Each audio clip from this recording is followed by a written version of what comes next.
Olá, querido e querida, tudo bem com você? Seja bem-vindo a mais um estudo do livro de Mateus. Hoje nós estamos no capítulo 15 e falamos até o versículo 9, que foi justamente, finalizamos, com essa palavra dura de Jesus aos fariseus e chamando-os de hipócritas, denunciando a hipocrisia que eles carregavam naquele tempo. E aí eu trouxe a reflexão, finalizei com a reflexão de que essa palavra de Jesus para os fariseus daquela época também é uma palavra para os fariseus de hoje, para essas lideranças religiosas de hoje, uma palavra para mim, que me alcança e te alcança também, na medida em que nós somos a imagem e semelhança, à medida em que nós nos propomos a pregar essa palavra, na medida em que nós propomos a viver essa palavra, para a gente não nos se ater a tradições humanas. Muito cuidado com a tradição humana, porque a tradição ela é fixa, ela é inflexível. A tradição ela corresponde a um tempo, a um ensinamento, a um rito, ela é material. E a palavra de Jesus não é material, essa palavra ela é viva. Ela o tempo todo está se movendo em nós, está abrindo caminhos cognitivos, emocionais dentro da nossa espiritualidade. Também não digo que as tradições são de todo ruins, não é isso. A tradição, em alguma medida, elas nos servem para a gente se organizar, ela precisa trazer ordem, ela precisa nos ajudar na compreensão de algumas coisas simbolicamente, mas elas não são de forma alguma conteúdo maior, do nosso ser, porque elas tiram de nós essa possibilidade de refletir mais profundamente. Tradição ela acaba sendo uma norma dentro da religião. E como norma, ela é fruto de preceitos humanos. Essa é a questão. Alguém aqui pode dizer, não, tradição ela vem do evangelho, ela tem a ver com Jesus. Não, não tem. Queria dizer para você que não tem, e aqui no evangelho a gente tem aprendido muito disso. Jesus está sempre quebrando. Lembra lá de Mateus 5? A tradição, o mandamento diz isso, eu, porém, vos digo. Por isso que Jesus ressuscita ao terceiro dia. Ele traz essa possibilidade ao homem de se reconciliar direto com Deus, sem passar pela via da tradição humana, daquilo que homens estabeleceram como tradição. Eu sei que é difícil para algumas pessoas se despir das tradições porque cresceram na tradição. A sua espiritualidade ela é fruto de tradição. Mas por isso também Jesus é persistente conosco, porque a gente precisa quebrar essas barreiras que a tradição impõe dentro de nós. E olha, a tradição ela impõe barreiras cognitivas mesmo. Ela cria prisões mentais que te impedem muitas vezes de você prosseguir numa espiritualidade mais livre, eu diria até mais mansa, E eu acho que você concorda comigo nesse sentido, que muito dessas espiritualidades que estão ao nosso redor e derredor, cercada de uma religiosidade que exprime o espírito desse tempo. Um espírito raivoso, que não demanda dos corações compaixão, misericórdia. Pelo contrário, demanda muito sacrifício. Você tem que fazer, você faz jejum, você faz uma campanha de oração, você tem que fazer algo numa perspectiva ritualística para você conseguir algo. E é isso que a tradição traz dentro da religião, e provoca na espiritualidade humana. E o convite aqui de Jesus, esse convite aqui, é para que a gente saia daquilo que se concebe como tradição e se insira numa espiritualidade que Paulo vai dizer, olha, antes vocês viviam, e esse texto ele é bem rico nesse aspecto, ele faz um link com o que a gente está falando aqui, está lá em Colossenses 2 também. Olha, antes vocês viviam uma espiritualidade que era julgada pelas festas que vocês participavam. Não tomes, não toques, não proves. Lá em Colossenses 2,16, Paulo vai dizer que ninguém vos julgue pelo comer ou pelo beber ou por causa dos dias de festa de vocês. Isso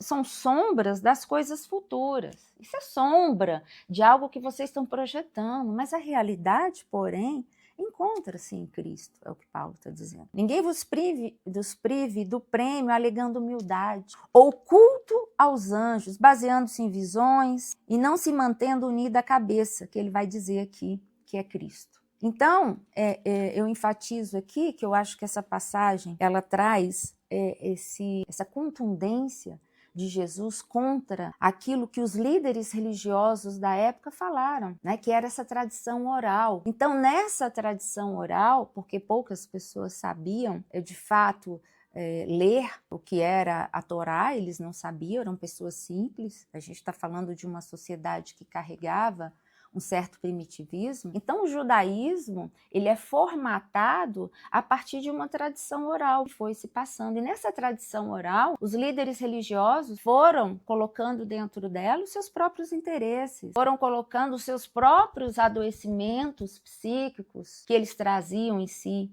E quais são esses, né?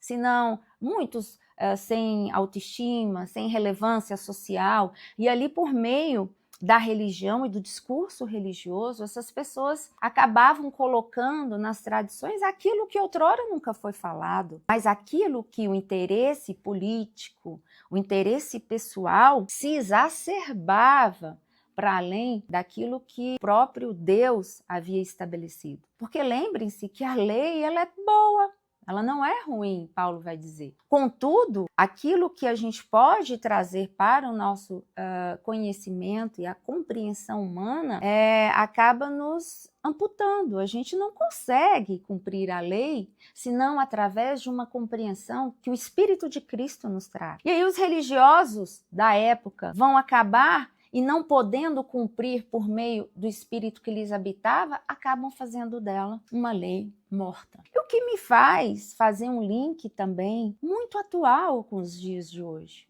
Uma espiritualidade muito empobrecida da religião cristã, sobretudo.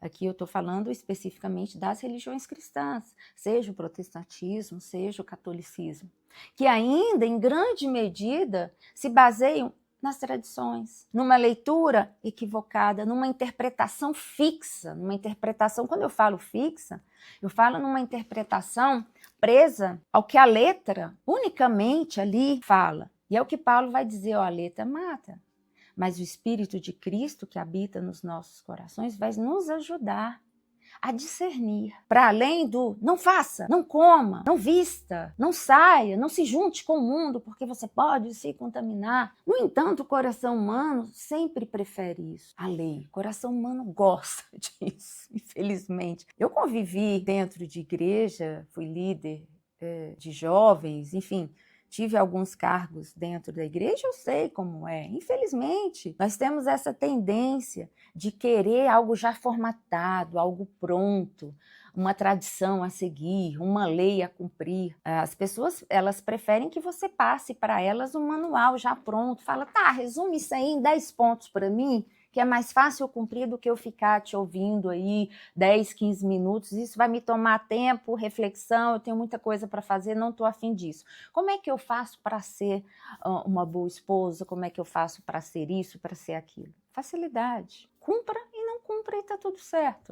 O que habita no coração não importa. Em Jesus não é assim. Se você veio para cá ouvir algo, querendo ouvir algo do tipo 10 passos, faça, não faça, facilitado, em Jesus não é assim. Ele opera, o Espírito dele opera em nós a partir da construção de uma consciência que discirna por si mesma. Às vezes ir por um determinado caminho não é lícito para mim, ou não convém a mim, mas às vezes convém a você. E está tudo bem. Quem vai dizer que está certo ou que está errado é unicamente o meu coração ou o seu. Bem-aventurado aquele cujo coração não se condena, mas que antes ele tem paz com Deus. E a tradição, essas tradições humanas, as leis ministeriais, aqui no meu ministério é assim, na igreja tal é assim. Cuidado, há muito de preceitos de homens nisso. E os preceitos nos tiram a verdade da consciência, nos tiram, amputa o que é consciência humana. Essa é a palavra para mim e para você hoje. E eu espero que o Espírito de Cristo que te habita, que você dê espaço, flexibilidade interior, né, para você discernir a hipocrisia que te habita e a hipocrisia que habita todos nós e que está ao nosso derredor. Deus te abençoe e eu te aguardo. Até a próxima.